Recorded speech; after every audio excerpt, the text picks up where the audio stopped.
Hello friends, நம்ம இன்றைக்கி அரைக்கீரையை வச்சு அரைக்கீரை கடையில் பண்ண போகிறோம். கீரை நம்மளுக்கு எவ்வளோ ஹெல்த்தின்றது எல்லாருக்குமே தெரியும் உடம்புக்கு. அந்த கீரையை நம்ம நல்ல கரெக்டான முறையில் சாப்பிட்டோம்னா தான் நம்ம உடம்புக்கு அது ஹெல்த்தி. கீரை எப்பவுமே கண்ட தண்ணியில் அதை விளைவிச்சு எடுத்துகிட்டு வருவாங்க. நாங்கள் மெட்ராஸில் இருக்கோம், அதனால் சொல்கிறேன். மற்ற இடத்துல எப்படின்லாம் எனக்கு தெரியாது. கீரையை பொறுத்த வரைக்கும் அப்படி சொல்கிறேன். கண்ட தண்ணியில் விளைவிச்சு எடுத்துகிட்டு வர்றதுனால அந்த கீரையை நம்ம எப்போவுமே க்ளீன் பண்ணிவிட்டு இந்த மாதிரி தண்ணி முழுகிற அளவு வச்சுட்டு நல்லா கீரையை ஊற போட்டுருங்க. அதில் இருக்கிற அழுக்கு, அந்த நச்சுத்தன்மை எல்லாமே அந்த ஊறினதுக்கு அப்புறமா வந்துடும். அதுக்கப்புறமா கீரையை கம்பல்சரி 3 முறை நல்லா வாஷ் பண்ணி எடுத்துக்கோங்க. கீரையை நம்ம வேக வைக்கும்போது குக்கரில் கட்டாயம் வேகவே வைக்கக்கூடாது. ஏன்னா கீரை குக்கரில் வேக வைக்கும்போது அதனோட ஆவி உள்ளவே விழுந்து நம்மளுக்கு அதில் கிடைக்கிற இது ஃபுல்லாக உள்ளே தங்கிடும். கீரை வேக வைக்கும்போது நல்ல ஒரு அகலமான பாத்திரத்தில் கடாயிலையோ இல்லை குண்டான்லையோ வச்சு அந்த ஆவி வெளியே போயிடணும். கெட்ட இது வெளியே போயிடணும். குக்கரில் செய்யும்போது விசில் விட்டு எடுக்கிறதுனால அதனோட கெடுதல் நம்மளுக்கு உள்ளவே இருந்துடும். அதனால எப்பவுமே குக்கரில் செய்யாதீங்க. கீரையை வேக வைக்கும்போது கடாயிலையோ இல்லை ஒரு பாத்திரத்துலேயோ வச்சு ஆவி வெளியே போகிற மாதிரி பண்ணிடுங்க. இப்போ இந்த கீரையை நம்ம செய்யறதுக்கு நல்லா கொஞ்ச நேரம் ஊற வச்சுருக்கேன். இது ஊறட்டும். இதுக்கு நான் பருப்பு போடல, கீரைக்கு புளி போட்டு கடைய போகிறேன். அதனால 3 தக்காளி, பச்சை மிளகாய் ஒரு 6-7 பச்சை மிளகாய் வச்சுருக்கேன். காரம் கம்மியாக இருக்கும், அதனால் 7 பச்சை மிளகாய் வச்சுருக்கேன். 2 வெங்காயம், இது கொஞ்சமாக இருக்கிறது. பூண்டு எவ்வளோ வேணா போடலாம். நான் இவ்வளோ பூண்டு எடுத்து வச்சுருக்கேன். இதை நான் குக்கரில் தான் வேக வைக்க போகிறேன். சீக்கிரம் மெசிஞ்சிடும். ஏன்னா பச்சை மிளகாய் அங்கங்கே இருந்துச்சுன்னா குழந்தைங்க காரம் படும் இல்லைங்களா. அதனால் குக்கரில் போட்டோம்னா நல்லா மெசியல் வந்துடும். இதை மட்டும் நான் கட் பண்ணி குக்கரில் போட்டுடலாம். கீரையை பாத்திரத்தில் வேக வச்சுக்கலாம். பூண்டு போட்டுக்கிறேன். வெங்காயம் கட் பண்ணிக்கலாம்.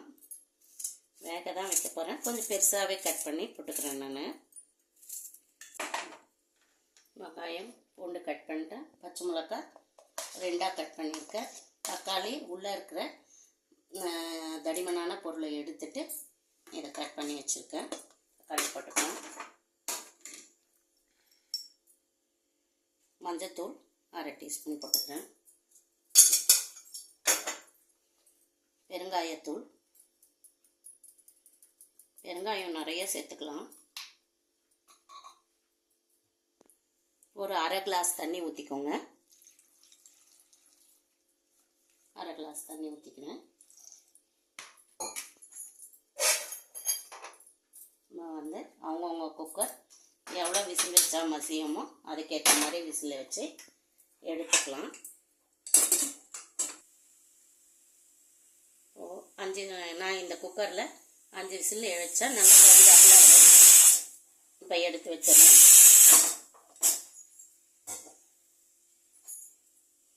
நல்லா அகலமான கடாய் வச்சுருக்கேன். இதில் தண்ணி நல்லா கொதிக்கட்டும். கொதிக்கிறதுக்கு முன்னாடியே கீரையை போட்டுறாதீங்க. நல்லா கொதி வந்த பிறகு அதுக்கப்புறம் நம்ம கீரையை தனியாக எடுத்து வச்சுக்க பாருங்கள். அலசி எடுத்துட்டு அந்த தண்ணியெலாம் இருக்கட்டும். அந்த தண்ணியில் இருந்த உடனே அதுக்கப்புறமா தண்ணி கொதி வந்த உடனே கீரையை போடணும். நம்ம கீரை செய்யும்போது எப்போவுமே உப்பை முதலே போட்டுறாதீங்க. கலர் சேஞ்ச் ஆகிடும்.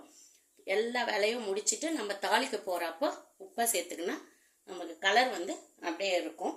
இதை ஒயிட் ரைஸ் வடிச்சிட்டு நம்ம சாதத்துலேயும் கட்டி குழந்தைங்களுக்கு லஞ்ச் பாக்ஸாக கொடுக்கலாம். இப்போ தண்ணி நல்லா கொதி வரட்டும். தண்ணி நல்லா கொதி வந்துடுச்சு. இப்போ நம்ம கீரையை போட்டுக்கலாம். நான் சொன்ன டிப்ஸ் எல்லாமே எல்லாருக்கும் தெரிஞ்சிருக்கலாம். தெரிஞ்சிருக்கிறவங்களுக்கு பிரச்சனை இல்லை, தெரியாதவங்களுக்கு சொல்கிறேன். அதனால் இதை யாரும் பெரிய விஷயமா எடுத்துக்க வேணாம். கீரை தானே, இதில் போய் என்ன ஓவர் அல்ட்டல் வேண்டியிருக்கு அப்படின்னு சில பேர் நினைப்பாங்க. நினைக்கிறவங்களுக்கு சொல்கிறேன், தெரிஞ்சவங்களுக்கு இல்லை இந்த டிப்ஸு, தெரியாதவங்களுக்காக சொல்கிறேன். இந்த கீரை அதுவாக நல்லா கொதி அதுக்கப்புறமா வெந்த உடனே நம்ம பார்க்கலாம். பாருங்கள், கீரை வந்து நல்லா வெந்துடுச்சு. இந்த ஒரு காம்பு இருந்தால் அதை அமுத்தி பாருங்கள், மசியுது. கீரை நல்லா வெந்துடுச்சு. இப்போ வந்து நம்ம ஒரு நெல்லிக்காய் சைஸ் அளவு இவ்வளோண்டு புளியை வந்து ஸ்டவ்வை ஆஃப் பண்ணிவிடுங்க. அப்படியே போட்டிங்கன்னா கீரை கலர் சேஞ்ச் ஆகிடும். ஸ்டவ்வை ஆஃப் பண்ணிவிட்டு இதை நல்லா கொஞ்சம் தட்டையாக பண்ணிவிட்டு இந்த மாதிரி நடுவில் போட்டு கீரையெல்லாம் கொஞ்சம் ஓரம் கட்டிட்டு இந்த தண்ணியில் அப்படியே கரையிற மாதிரி பண்ணிவிடுங்க. கொஞ்ச நேரம் வெயிட் பண்ணலாம். பாருங்கள், கரைஞ்சிச்சு. சூடாக இருக்கும்போதே கொஞ்ச நேரம் வெயிட் பண்ணலாம்.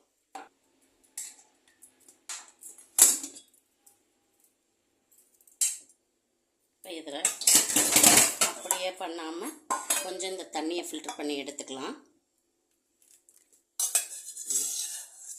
முக்கியமான ஒரு டிப்ஸ் வந்து என்னென்னா, இந்த கீரை வந்து நிறைய பேர் வந்து மிக்சியில் போட்டு அடிச்சிடுவாங்க.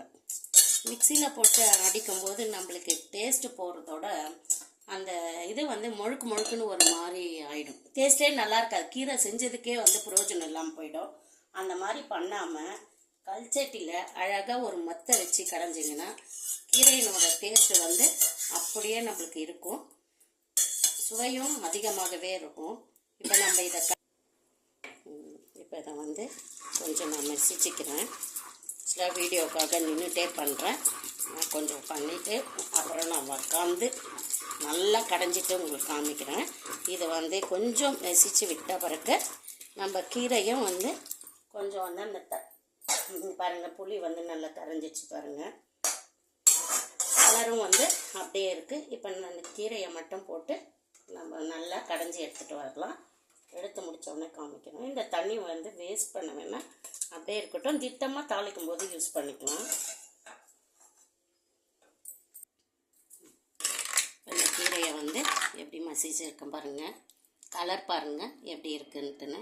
நம்ம மிக்சியில் போட்டால் இந்த கலர் கிடைக்காது, டேஸ்ட்டும் கம்மியாகிடும். ஒரு கீரை சாப்பிட்ட ஃபீலிங்கே இருக்காது. இந்த முழுக்குன்னு ஒரு பசையை சாப்பிட்ற ஃபீலிங் இருக்கும். அதனால் கீரை வாங்கி செய்யும்போது எப்போவுமே மத்தால கடைங்க, கல்ச்சட்டி வச்சு ரொம்ப டேஸ்ட்டாக இருக்கும். இப்போ வந்து கீரைக்கு ஒரு தாளிப்பு கொடுத்துக்கலாம். ஒரு 2 டீஸ்பூன் எண்ணெய் ஊற்றிருக்கேன். கொஞ்சம் கடுகு,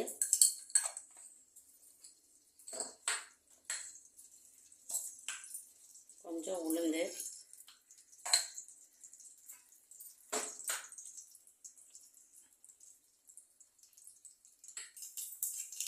கடுகு, உளுத்தம்பருப்பு வெடிச்சிட்டு கொஞ்சம் சீரகம் போட்டுக்கலாம்.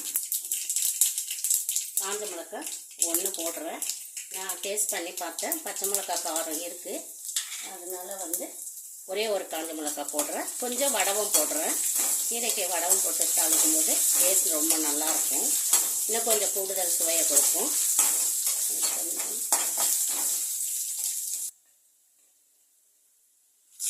போட்டுடலாம். இதை தாளித்து விட்டாச்சு. கீரையை வந்து இதுக்கு மேலே நம்ம ரொம்ப கொதிக்க விடவோ சமைக்கவோ கூடாது, ஆஃப் பண்ணிடலாம். இப்போ வந்து நம்ம சால்ட் சேர்த்துக்கலாம் லாஸ்ட்டாக.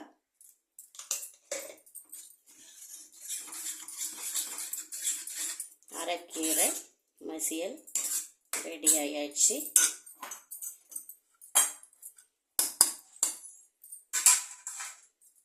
இந்த வீடியோ யாருக்கு பிடிச்சிருக்கு, நான் சொல்லாத விஷயங்கள் எதனா தெரிஞ்சால் அதையும் கமெண்ட்டில் சொல்லுங்கள். நான் தெரியாத இந்த வீடியோ பிடிச்சிருந்தா லைக் பண்ணி ஷேர் பண்ணி கமெண்ட் பண்ணுங்கள். ஓகே, பாய்.